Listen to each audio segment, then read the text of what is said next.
Yeah, wherever you are, you're back with the views from the stands, and we've got our experts. Everybody's here from Germany, Indiana in the US, and the UK, Port Harcourt, the volatile and volcanic state in Nigeria. But there is no terrorism there, just that there are governors that are always fighting against the ex, or the current one fighting against, or the ex fighting against the current one.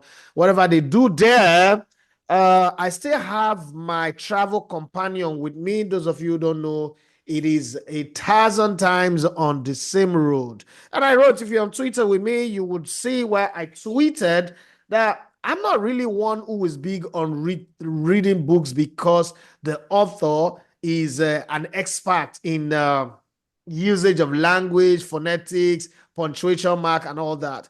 I'm a fan of storytelling. And it is the style of storytelling that I really fall in love with writers. That's why I love Chinua Achebe's Things Fall Apart, Eze Goes to School, African Night Entertainment, all of those books, The College Days of John Ojo. And then, if you take it abroad, John Grisham's book, Freddy Forsyth, and the rest of them, and Chimamanda Adichie as well. One of the most difficult author that I read his book, I love them, but is the Nobel laureate, or what you call Wole Soyinka.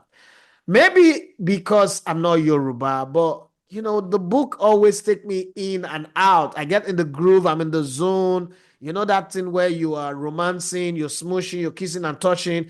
Oh, a baby's here, and I want to the boy now. And then you say you want to penetrate, go into Jerusalem, and they say I'm not in the mood. That's how his book did to me. But then that's exactly what we had this weekend. This weekend was the weekend where all the betters, all the punters bet that, the galaxies, the stars have aligned. Manchester United are having the bands of a new coach. Napoli are on a run. And then you have Man City, they are going to take away Bournemouth. Arsenal are going to beat Newcastle. They are not doing well. Everything is fine. They picked all of them on their sleep. Borussia Dortmund are not doing well. They're going to lose. Probably RB Leipzig are going to deal with them. Well, as we speak, all of those teams lost their game. Man City lost, Arsenal lost, Napoli lost, Borussia Dortmund won, RB Leipzig lost, and Manchester United and Chelsea showed the spoils. So in all, it was a weekend of plenty romance, plenty smooshing, zero penetration. Only Liverpool were good enough to give us a doggy style as they came from behind to ram home 2-1 win. Is everybody still with me on this conversation? While I'm saying that, Yes, yes. remember that on the 6th of this month, the Diary of a Vagabond. So I went searching and I realized that there are other books that are also written as the Diaries of a Vagabond. But this one is the Diary of a Vagabond. So when you're searching on Amazon, on www.amazon.com, please search for the Diary, as in Diary, of a Vagabond, and you will see the story. But I will start with China because a team from River State, who's been unbeaten, were beaten by the supposedly weakest team in the league, Ikorodu City in Lagos, 2-0. Now, goals were scored in the 48th and 57th minute in that game, and Finidi George said it's a wake-up call that the boys now will realize. But then this team had a chance to sign a player like Brani Day. They missed out on him. But that's not the thing. All of that coupled with this headline, many ways to die, a few to live. What do you mean by that? I know that there used to be a show on DSTV called 1,000 Ways to Die. But what do you mean? Because now we're looking forward to the Diary of a Vagabond. And I'm going back to this and I'm coming to you to tell me in very fast pace. And I also, touch on the Finidi George and Rivers United losing to Ikorodu City, as well as missing out on Brownie Day. The word out there, so we all know. What do you mean by many ways to die, a few to live? When you're like me, between 2004 and 2008, I love to travel to watch Nigerian League games, right? In 2005, I made 75 trips just to watch Nigerian League games. There was a particular weekend, I was in 4 different cities in one weekend, from Friday, Calabar on Friday, back to Port Harcourt on Saturday, Abuja Saturday afternoon, watched the game in Calabar, watched the game in Abuja on Saturday, was in Gombe on Sunday to watch the game in Gombe, back to Port Harcourt on Monday, watched the game in Aba on Tuesday. So you can die on the road in an accident. You can be ambushed by bandits or shot by the police, right? You can be attacked by area boys or ultras, as they are called in Europe or in South America, in a stadium when your team gets to win an away game or draw on the road. So there are many ways to die while watching Nigerian League games. And that's just what that headline was about. Many, many ways to die. But you see that we've transitioned from that now because anybody can go anywhere. A team went to Atlant went to Umaya, beat Abia Warriors, no problem. This is a team that started the season 4 straight games, they couldn't find a win. Now they've got 6 games without losing. When the season started, everybody said, okay, just like Sporting Lagos, like Ikorodu City, their own would even be worse. Some people said, win your first game first, then you can talk to us. But now they don't know how to lose again. Rivers United started the season like, oh, Finidi George just came off the national team and they compensated him because he's they gave him community chance because he's from Rivers State. They just gave him that one to console him. But then it's turned out to be the real deal until he faced a coachless Ikorodu City who are still working with the assistant coach. But then they find a way to score 2 unreplied goals against them. What's your take of the entire weekend of football in the MPFL? Most shocking result has to be one in Lagos. Ikorodu City beating Rivers United 2-0. I think of the third goal that was disallowed for whatever reason. Yeah. That was a shocking result. And like Finidi said, wake up call. Sometimes you want to take that pressure off your shoulders, that pressure of how long can we go unbeaten? Can you go the whole season unbeaten? Can't happen in the Nigerian League anyway. But how long can we go unbeaten? When you lose a game, it takes that pressure off you. Rivers have dropped to second place. Remo is back on top. But I tell you that the real deal in the Nigerian League this season has to be Remo Stars, Rivers United, and Eyimba. Talking about Eyimba, I was in Yanuka to watch Bayelsa United against Eyimba, my 1,124th game since I started counting my game in 1989. And Eyimba is always a delight for me to watch. Whatever Finidi did with that team, Yema has continued. Eyimba sits back. They allow you to express yourself. They allow you to think you have the upper hand. Then they strike. And watching Eyimba in Lagos yesterday, I saw the Bayelsa team, running around, running rings like they were going to devour Eyimba. But the first chance Eyimba got, they got their goal. And Eyimba actually got the second goal.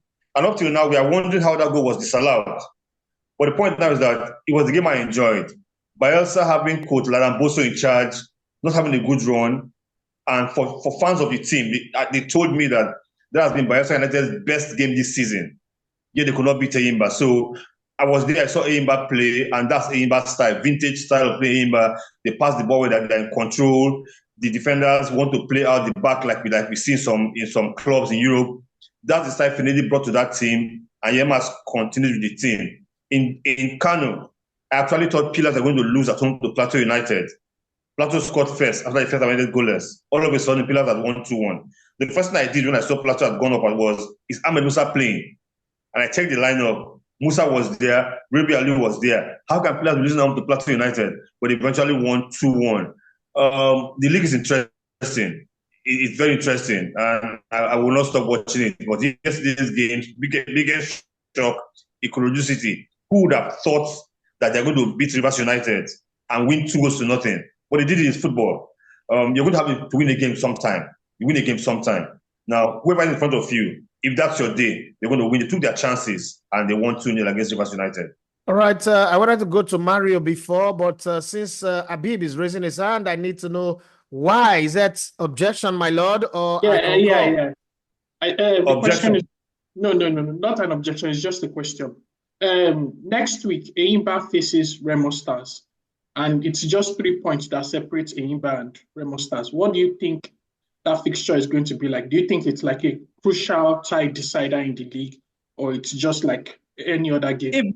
If this game was played 15 years ago in the league or 10 years ago, I would just say 1-0, Eyimba wins 1-0 or 2-0 or 2-1, because more often than not, the home team is going to win, right? But the football has changed. And I've watched Eyimba for the past 3 seasons well. I've watched them well. I've spoken to the coach. Eyimba, in all their good play, find it difficult to score. goal scoring has always been a problem for them. So Remo can actually go to Aba and get the results. It can happen. Will Eimba outplay Remo? Yes. Will Eimba score? We are not sure. They found it difficult to score goals. And you should know that the last 2 top scorers in the league have been Eimba players. Yeah. The last 2 have been Eimba players. But when they win the highest goal scorer award, they leave the country. The clubs will start looking for a fresh striker. And that's been the challenge of Eimba. So they're going to play well against Remo Stars. They have a decent pitch. But can they score the goals? Can't guarantee that. It's going to be a top game. I would have loved to be in Aba for that game, but I can't travel this weekend. All right, let me jump to Germany. Last season, Xabi Alonso and his amazing comeback from behind to win, last-minute winning, scoring goals was the talk of the German Bundesliga. And it coincided with Thomas Tuchel's Bayern Munich not doing well. This season, we now have, how do I put it now? A Bayern that is not fully where they used to be. You know, when I say where they used to be, there was a time when they had Ian Robben, Frank Ribery, you know, that squad that was taking everybody that went on to win the treble, or the one that dominated the German Bundesliga. But somehow, there is like the wind behind their sail, and they are winning. But Bayern Leverkusen are not doing well. What is happening in the German Bundesliga, and what can Xabi Alonso do, or what can he tell his players for them to find the kind of form that got them to where they were last season? Mario, over to you. Yeah, I mean, Bayer Leverkusen is pretty much playing similar style as last season, to be honest. I mean, when you look at the game against Stuttgart, it is a top of the table clash. I just basically looked at the statistics. There was 19 goal attempts by Bayer Leverkusen in the match and only 4 by VfB Stuttgart. So Bayer Leverkusen just have that kind of little lack of confidence of finishing the game, of being determined to score the goal. They play nice, they play good, they are balanced again. Obviously, they had a big struggle at the beginning, and obviously that was related to Jonathan Tah kind of wanting to leave the club, and obviously everybody else around him is unsettled. Yeah, so the players who want to replace him are eager to move into his role. Jonathan Tah then obviously not being able to leave the club, staying at the club. Everything kind of needed to come into some sort of stability. That's why Bayer Leverkusen concedes more goal than last season, although the last 3-4 matches again, they stabilized. But this season, obviously, it will be a very good one. And obviously now Germany's talking point today is the cup draw for the third round stage, where Bayern München plays at home against Bayer Leverkusen. So that's going to be a great game on December 4th in the round of the German Cup. So Bayern just continues where Bayern is. I mean, Harry Kane from the penalty kick taken 3-0. So Bayern at home is hard to beat this season, and Bayern's goal machine is just going nicely. Yeah, there's the talk that Harry Kane only scores against the weaker team. But when you look at his numbers, the statistics, the number of goals that he scored over the course of 2 seasons that he's played for the Bayern club, I think that, in my opinion, I think that that's maybe criticism too much. What do you think? Is that justified criticism, or it's one criticism? I think it is. I think it is too much. I mean, he's well appreciated at the squad. He delivers when needed. I think he is fine. I mean, the only curse which kind of will save the Bundesliga, Harry Kane will not win any titles. So that we just keeps on going, and obviously. RB Leipzig obviously struggled with a very depleted Borussia Dortmund squad, where obviously the remaining players not being injured and not being sick, obviously take the 3 points. Until that moment, it was points equal. But as China was saying on Rivers United, and you were saying the wake-up call, obviously for RB Leipzig, it's a wake-up call. So when the media writes that your opponent is weak, that's the worst thing which can happen, because your opponents are never weak, especially in the Bundesliga and especially in the top 5. So Dortmund deserved the 3 points. RB Leipzig now 3 points behind Bayern. And just before we go in the international break, we just have to see how the next match day is lining up. Bayern plays away to St. Pauli, not an easy opponent, quite awkward to play. Leipzig will play Borussia Mönchengladbach, and Leverkusen will play away to Bochum, who just signed a new player this morning. So I think the interesting clash next week will be Stuttgart-Frankfurt, because Frankfurt is rocking on, and I love Hugo Ekitike and Omar Mamouche. Fantastic. I mean, their goal hunger is just fantastic to watch, and beating Bochum 7-2 at home is just brilliant. Who's the new player that was signed? Is he a free player? Where's he from? How are they able to get his registration through with the window closed? Which one you mean? You said one of the team, I think it's Bochum, just signed a new player this morning. I don't know. They got their replacement coach, Dieter Hecking. So they fired the coach last week, or the coach stepped down, and they just signed the new coach this morning, which is Dieter Hecking, a very experienced, very he will build defense walls, that Dortmund won't concede any more goals. He's very renowned for a very, very deep standing counter-attacking opponent, which then makes Bochum a little bit ugly to play. But on the other hand, I think, they were lucky to escape the relegation the last 2 seasons, and third time they won't be lucky. Let's jump to England. There's a new kid on the block that's surprising everybody, but I'm not really surprised. The owner of Nottingham Forest earlier, this is last season, said that he's not interested in running a club that cannot compete for the titles. When you know that he also owned a club in Greece that won the UEFA Europa Cup, and you have to understand that he's got the right, he's earned the right to think that way. But did anybody see it in the card? I'm going to start with you, Ayodeji, on this one. In the card, that Nottingham Forest, after game number 10, will be number 3 on the log, whereas now in 5th position, Man United are somewhere dealing with crude oil, and Chelsea, what's in the card? Is this like the biggest surprise so far this season? To be honest, yes, it's kind of like the biggest surprise. Like, if you look at the odds for Nottingham Forest this season, I think they were touted one of the clubs that will be relegated this season. Absolutely. Last season they finished 17th, but now they have like 19 points this season, and they are third. It's kind of remarkable to see what they've actually done in the space of like 1 year, and how they're able to turn around their season. And when Olaino was asked and interviewed, he was like, let's just continue winning games and see where we are at the end of the season. I still don't think they'll be in contention for like the top 4, but I think what they are doing right now is quite remarkable, to be honest. Nuno Espirito Santé, I'm going to Bobby with this. Nuno Espirito Santé have been everywhere and all about. Okay, Wolverhampton Wanderers. He got his dream job with Tottenham Hotspur, but the Demons and Devils, like Venom, the new movie in cinema in Tottenham Hotspur, was going to always drag them down. And we saw how that happened, because he was manager of the month for 3 straight months. Before you know it, he was getting the sack again, like Conte, like Jose Mourinho, Martin Yol, Wande Ramos, Aaron Redknapp, and the rest before him. Which book, what playbook, if you look at what he normally does, what playbook has he introduced that has got players like Ward going, players, Taiwo Awoniyi can't even get a starting place in this team? What is it done differently from the previous jobs that he's had, compared to what he's doing now in Nottingham Forest? So in relation to Nuno, if you look at all the jobs he has done, I would say that the best so far is still Wolves, because Wolves had the consistency.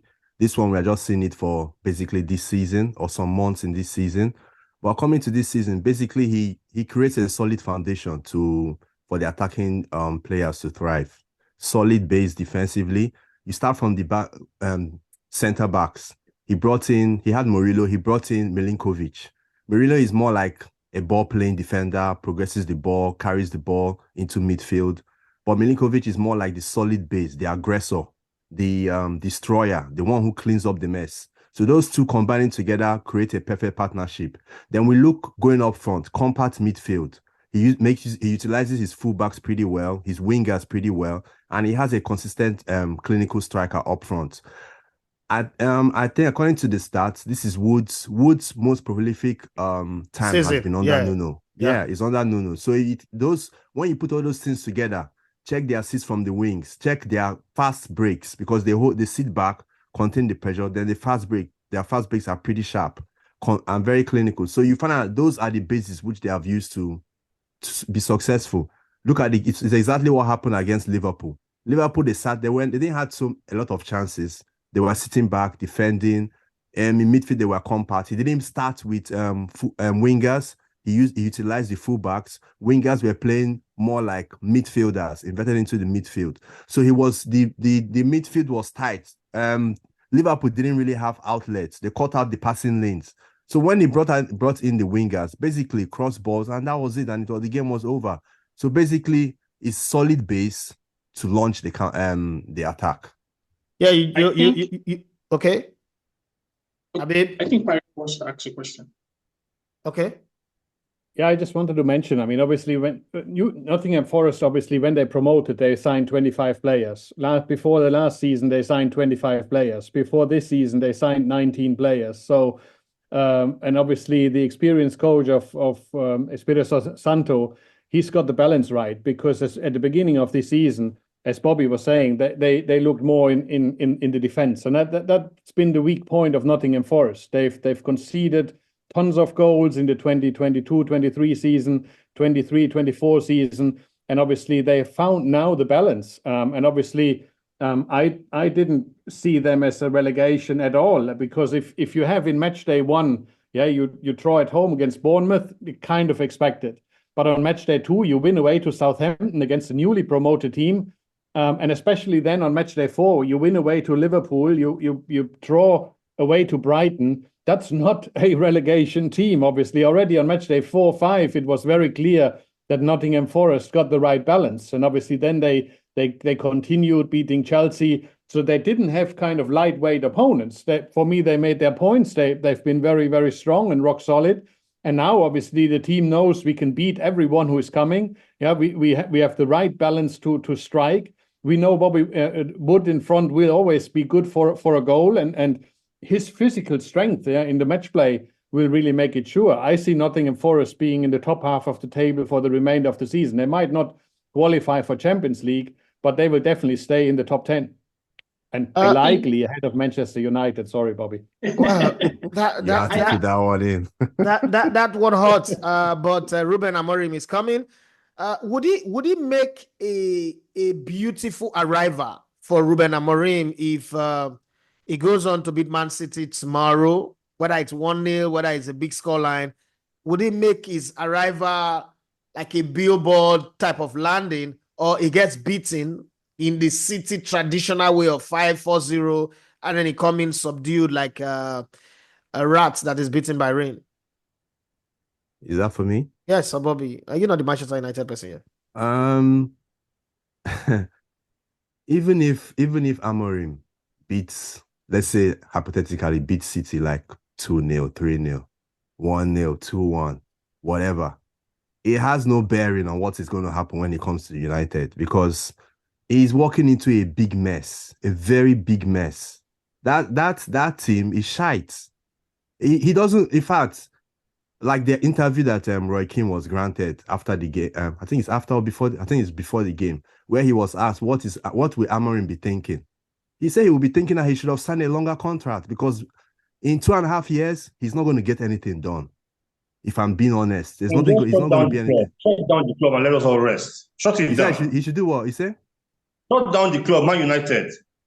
It's not about talking down. It's just the no. He said you should shut down the club. Since you can't shut down the club. Everybody can fix the problem. And you know the funny thing, nobody actually have been able to articulate what the problem is.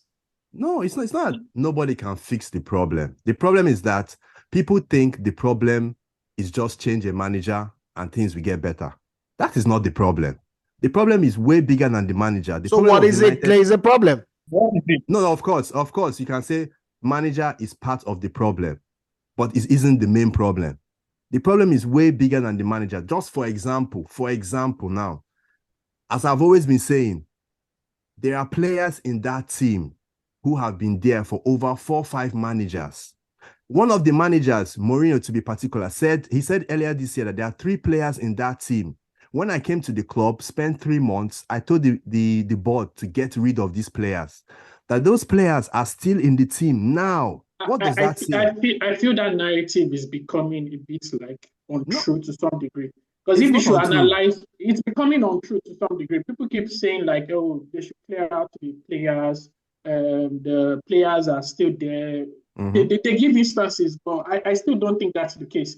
If you have to compare the squad Jose had with the current squad we have now, I think there are just probably like 5 players that have been there in Jose's era that are now here during probably Ten Hag and Amorim era. So it's kind of like not true narrative. That narrative is kind of not true. Like, oh yeah, it's the players that you need to change out the players and things like that. I still don't think, apart from Victor Lindelof and maybe Shaw and Rashford, they are basically like many. Off the top of my head, I don't think we have that many players that have been around in the previous manager era that are now in this current era. I think it's a combination of a lot of factors that have had like devastating long-term effects on the team. Terrible manager appointments, terrible signing, like you are signing players that don't fit the right profile for exuberant amounts. Like, how can you sign Anthony for over 100 million? Like, what's the value of quality in that? You sign players that don't fit the narrative. Like, now you've signed Zexi, and Zexi looks like a player that doesn't even fit any narrative at all. So Zexi does not look like a player to me. Looks like a pregnant cow. So it's a combination of a host of factors. It's a combination of a host of problems. You also have the Glazers where they do not invest money back into the club. Like, they are always siphoning. Like, what do you people mean? What do you people mean by that? Manchester United has spent 600 million under Erik ten Hag. That money, where did it come from? Did it come from your pocket? That money was from a credit card. Exactly. Which that money was like the club services. The club services the debt of that credit card. That money, the Glazers don't put money into the club. Some people say the Glazers put money. The Glazers borrowed money, bought the club, leveraged the club on that debt, and are using the funds for the club to service that debt. That debt has not been repaid. Isn't that the exact way businesses are run all over the world? You think that Dangote is putting money into Dangote refinery from his pocket? That narrative now is what the Premier League is trying to stop. If you know, Manchester United, it's probably the only club that has been bought with a leverage buyout.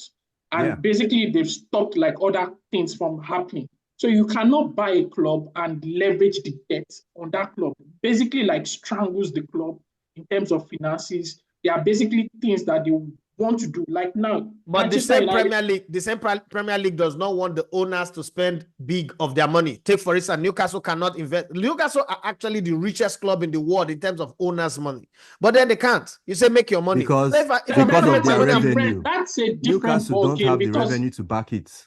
Exactly, they don't have the revenue to back it, so it's basically like financially unsustainable for Newcastle. Una two decrease. Manchester United devil the world una two the devil with the Man United with the world Man United the world. So I have money I can't spend because I am not making money.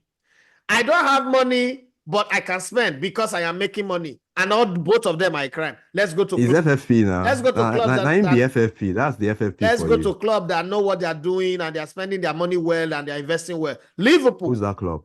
Liverpool Football Club, they are on top of the pile right now. And when the season ended with Jurgen Klopp, we felt it was a Quo Vadis situation. Where do we go from here? Because how do you go from Jurgen Klopp's machine to anything better?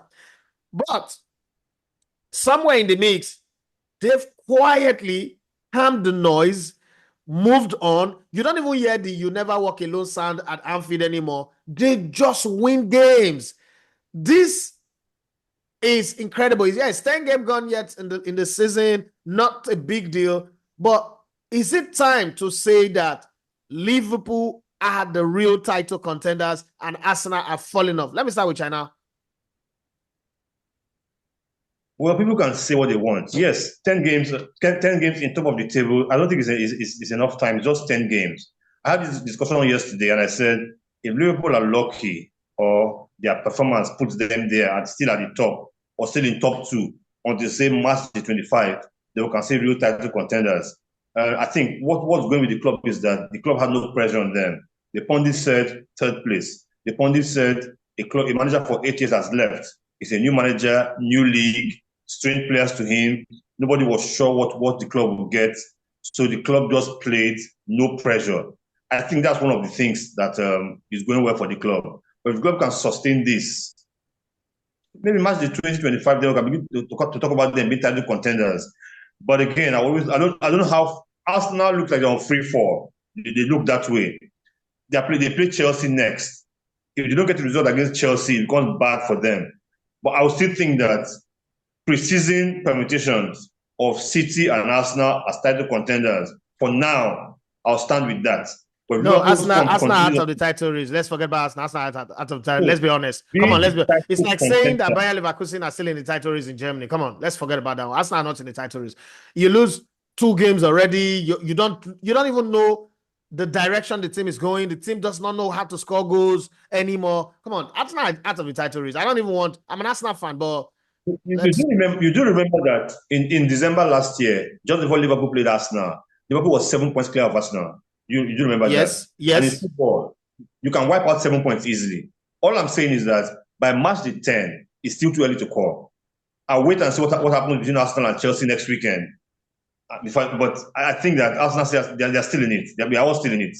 The only club that's not in it is Nottingham Forest. Wow. Remember, by this time last season, Tottenham were top of the league. The disrespect to Nottingham Forest is really strong. Mario, as we go, I need you to touch on this. Edu is leaving Arsenal at the end of the season, and I don't know the reason, whether it's because of the football club is no longer progressing, or they're not releasing budgets anymore, whether it's family problem. I don't really know. But as Edu is leaving, and Edu is Arteta's strongest ally in that dressing room, what are the potential consequences of his exit, especially if Arsenal struggles this season, maybe doesn't even make the top 4, and get knocked out pretty early in the Champions League? What are the implications of Edu leaving? Arsenal obviously has done. Arsenal's board of directors have given the funds to make everything possible that the silverware and trophies are brought into the club. Obviously, Edu leaving, and I think what I heard is for personal reasons, and obviously he wanted a change, as usually you do. I mean, ultimately, when you look into, we have to compare football clubs now into businesses. Ultimately, they are business entities. Department heads are usually changed every 3 to 4 years because the staff should not get comfortable with everything. To get the best out of the staff, you need to change the department heads and need to run forward. Every successful company does this. You need to get out of the comfort zones. You need to challenge yourselves. And when the routines are always like there and steady, then there is no routine. So that's happening in the backroom staff. And I think what we also need to understand is obviously English football is changing, obviously tremendously, because his batteries died. Oh no! When I needed it the most. Well, let me wrap up with Abib on this one. Do you think that? I mean, you're not an Arsenal fan, but Edu leaving, and with Arteta not having the kind of backing. 2 seasons ago, Arteta would have been fired if not because of Edu and the Amazon Prime Video. Now, if you don't have that kind of person in the boardroom who speaks for you, how safe is his job? Especially if he doesn't win anything at the end of the season. How will I put it? I think Edu has done a fantastic job for Arsenal. Like, losing to someone of that nature, I don't know. I still feel like if Arsenal is unable to replace Edu, they'll probably suffer in the coming windows, especially regarding their transfer, because Edu has done fantastic business for Arsenal in the past couple of years. But part of that fantastic job is getting us some Brazilian players that we need to dispose. Well, you are looking at the bad side. What of the good sides? He's done incredibly well. He's done incredibly well. Arsenal still needs to move forward. They are still not winning anything. This summer was a window that requires proper signing. A striker you didn't get. Competition for Bukayo Saka you didn't get. Competition for Odegaard. And you know that's where your winning comes from. You can't put all your eggs in one basket, in Odegaard, in Saka. Meanwhile, you don't have a striker. As much as it's done well, I think that at the end of the day, there is a part of me that wants Edu to get out of the club as fast as possible. This is not me disliking him, but I just think that we hired you. It's like that thing when they say about Arsene Wenger, he built a stadium for the club. Nigga, we hire you to win matches on the field. The people on the boardroom. What's the expectation for Edu and Arteta? Take us now back to the top. Take us now back to the top. Take us now back to the top. Do you think the board and also the board and the owners share the same vision as the fans? If they don't, they would beg Edu to stay. The fact that they accept